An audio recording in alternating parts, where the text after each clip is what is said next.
Hello, and welcome back to the channel. Have you ever stood at the crossroads of your life, quietly wondering what separates those who rise to greatness from those who barely scrape by?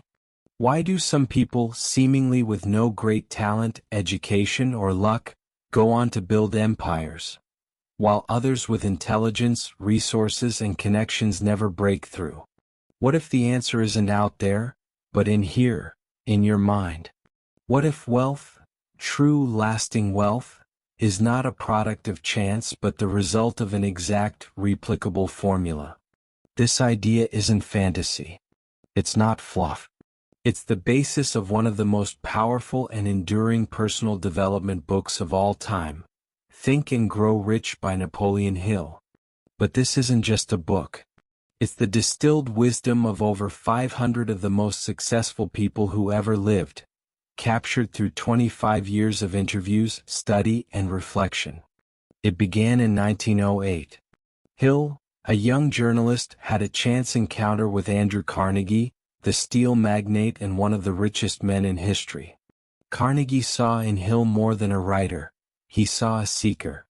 And he offered Hill an opportunity to dedicate decades of his life to uncovering the laws of success and share them with the world.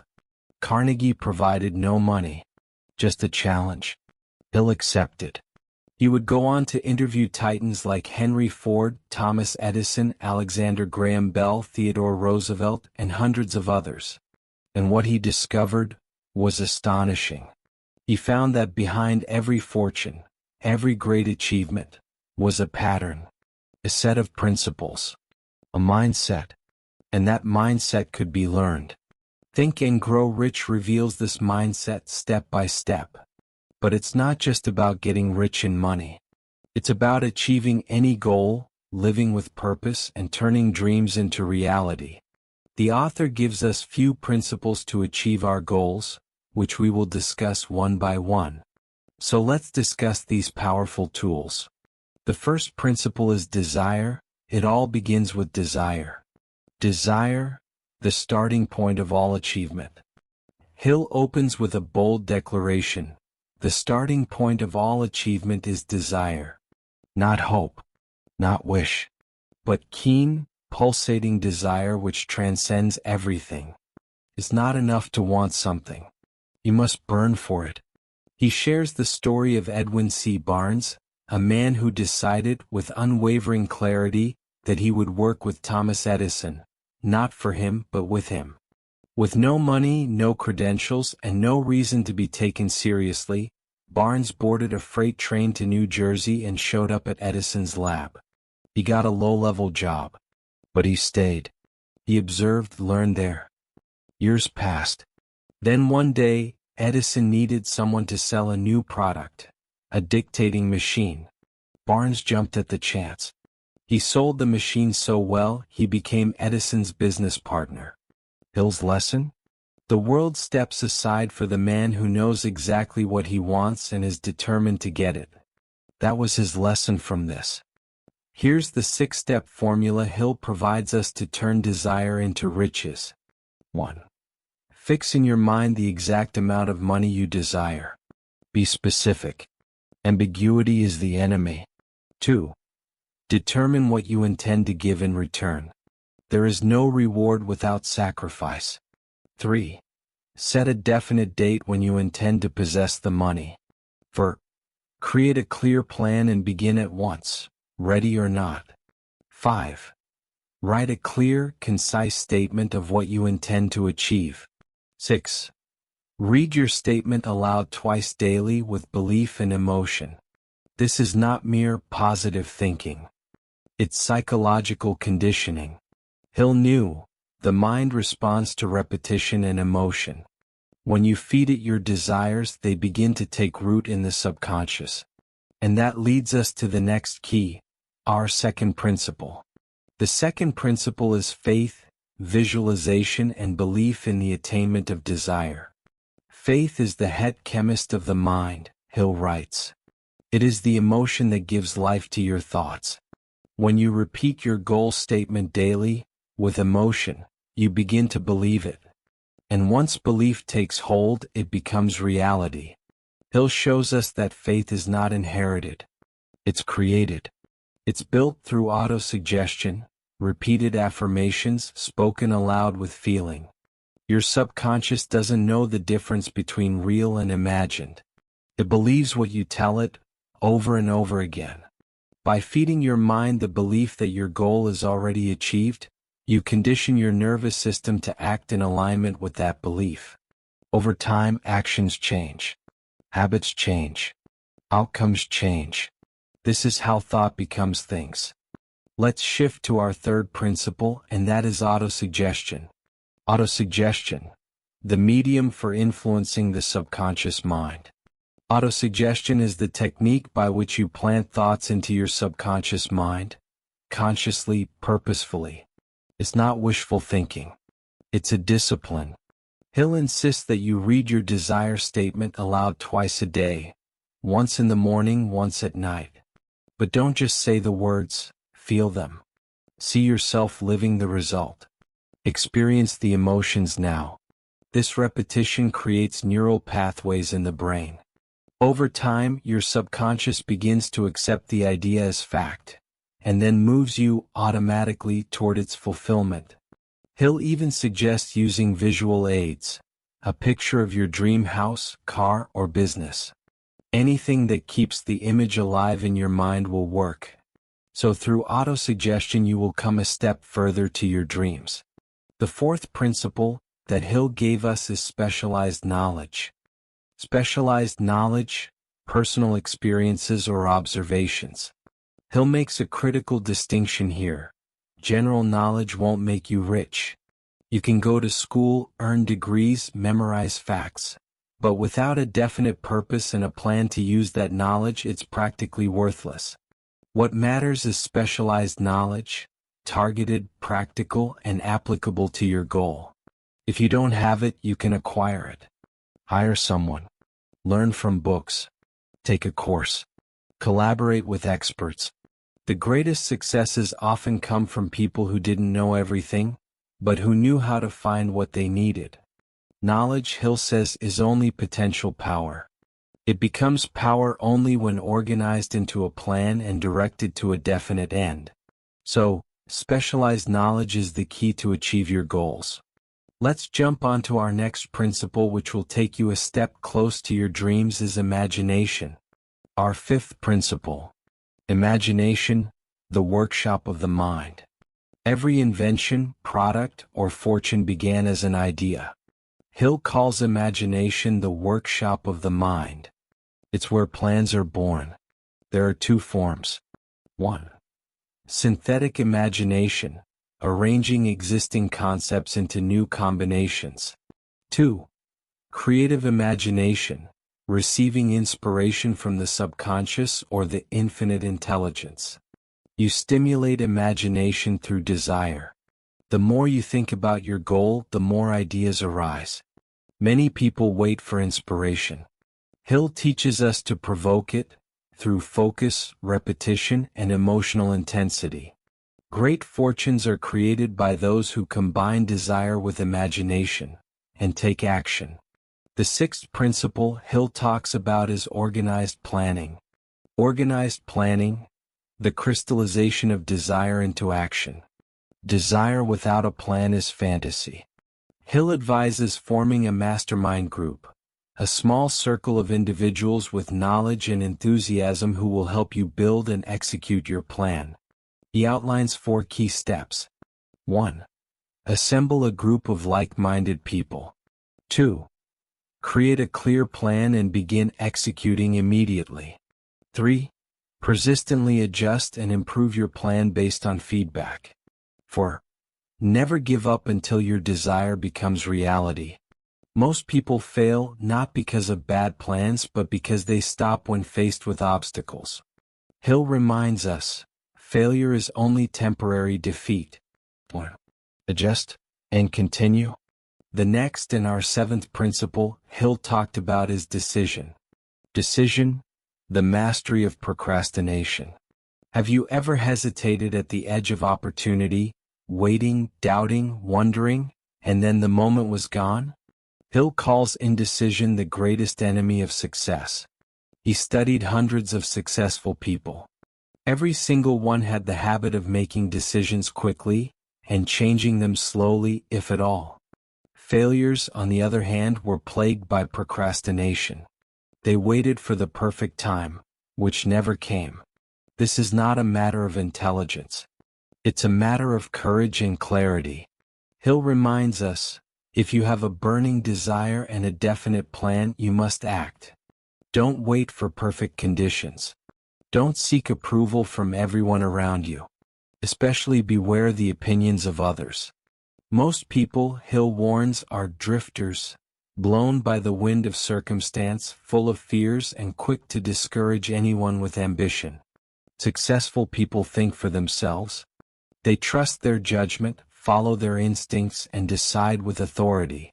The world respects those who know what they want, and act like it. So this leads us to our 8th principle, persistence. Persistence, the sustained effort required to induce faith. If desire is the starting point of all achievement, then persistence is the engine that drives it forward. Hill says, there is no substitute for persistence. Without it, even the greatest plans fall apart. With it, even average plans succeed. Why do people give up? Often it's fear, or fatigue, or failure. But Hill teaches us that temporary defeat is not permanent failure. It's just feedback, a signal to adjust and grow stronger. He shares a legendary story of a man during the gold rush who dug for weeks and suddenly quit, just 3 feet from one of the richest veins of gold ever discovered. The next miner who picked up where he left off, struck gold almost immediately. That man's loss was not due to lack of opportunity, but lack of persistence. To cultivate persistence, Hill outlines a 4-step formula. 1. A definite purpose backed by burning desire. 2. A definite plan continuously acted upon. 3. A mind closed to all negative and discouraging influences. 4. A mastermind group to encourage you in times of challenge. Persistence can be built. It's a muscle. And once it's strong, there's no force on earth that can stop you. So be persistent. Let's jump onto our 9th principle, that is, the mastermind. The mastermind, the driving force. Hill reveals a truth that many miss. Success is never achieved alone.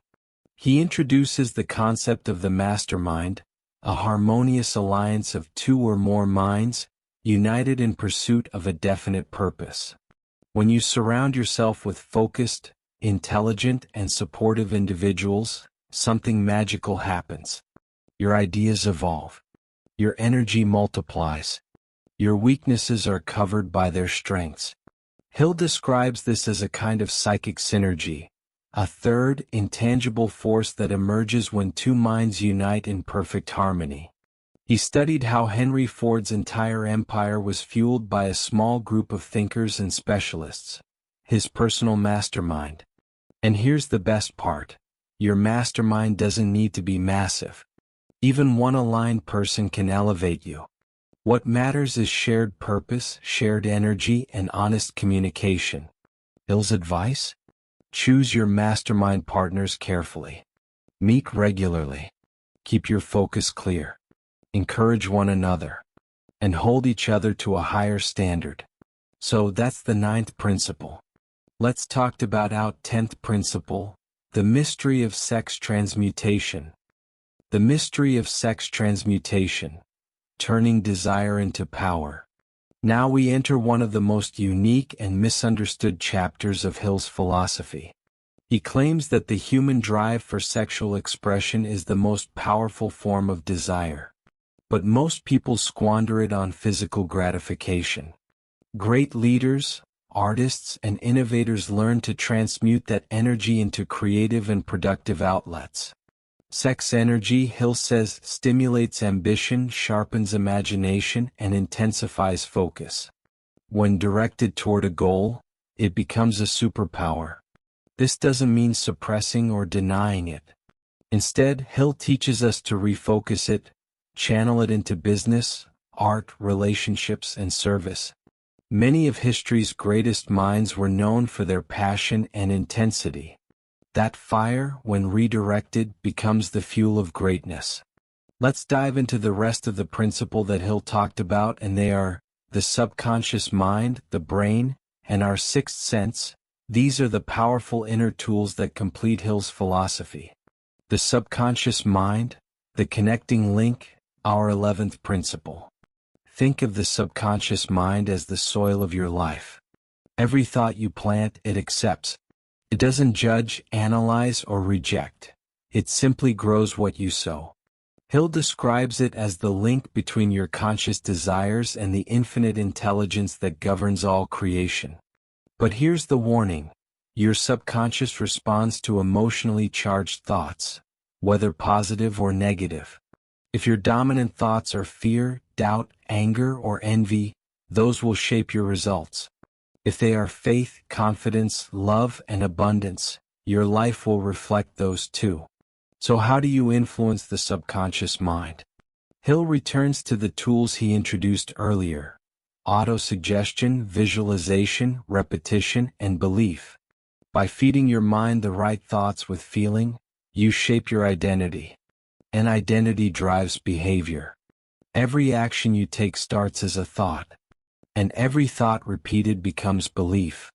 And every belief shapes destiny. The brain, a broadcasting and receiving station, our 12th principle. Hill proposes a fascinating idea. Your brain is not just an organ, it's a vibrational transmitter and receiver. Every thought you think sends out a frequency. When charged with emotion, these thoughts influence others and draw back to you similar frequencies. It's like tuning a radio. If you're tuned to a frequency of lack and fear, you receive more of it.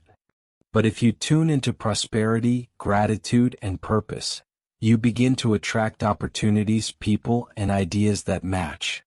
This isn't metaphysics. It's mindset science. Modern neuroscience confirms that our brainwaves, intentions, and even heart coherence impact the world around us. Your mental frequency creates your external experience. The sixth sense, the door to infinite intelligence, our 30th and the last principle that Hill gave us.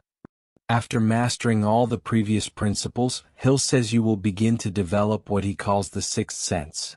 An intuitive knowing, a sudden insight, a creative flash that seems to come from nowhere. This, he writes, is the most mysterious and least understood principle, but also the most powerful. The sixth sense is that quiet inner voice that says yes, go left when everyone else is going right. It's the whisper of instinct that leads to the breakthrough. Hill saw this as the bridge between the finite human mind and the infinite intelligence that governs all life. But it doesn't appear until you've cultivated desire, faith, discipline, imagination, and persistence. Then, the door opens. The six ghosts of fear, clearing the final barrier. As the book concludes, Hill presents 6 invisible forces that haunt most people's lives. He calls them the 6 ghosts of fear and says they must be faced and conquered. 1. Fear of poverty, the fear of lack. It kills ambition and keeps you clinging to security instead of opportunity. 2. Fear of criticism, the fear of what others will say. It paralyzes originality and independence. 3. Fear of ill health, the fear that weakens willpower and feeds anxiety. 4. Fear of loss of love, the fear that causes jealousy, control, and heartbreak. 5. Fear of old age, the fear of decline, irrelevance, and limitation. 6. Fear of death, the ultimate fear which drains the joy from life. These fears live in the subconscious and grow stronger the more we avoid them. Hill teaches that awareness is the first step to freedom. Name your fears. Look them in the eye. Replace them with faith and focused purpose. The hidden secret. And now, the secret that Hill says is hidden between the lines of the entire book. It is never directly stated, but it echoes in every chapter. Whatever the mind can conceive and believe, it can achieve. This is the core truth. If you can see it in your mind and you can feel it in your heart, and if you persist with discipline and faith, it will come into form. Not by magic, not overnight, but through the iron law of cause and effect. Your thoughts become your life. Napoleon Hill didn't just write a book. He created a timeless blueprint for anyone, anywhere, at any stage in life, to take control of their destiny. The question now isn't whether the formula works. The question is, will you use it?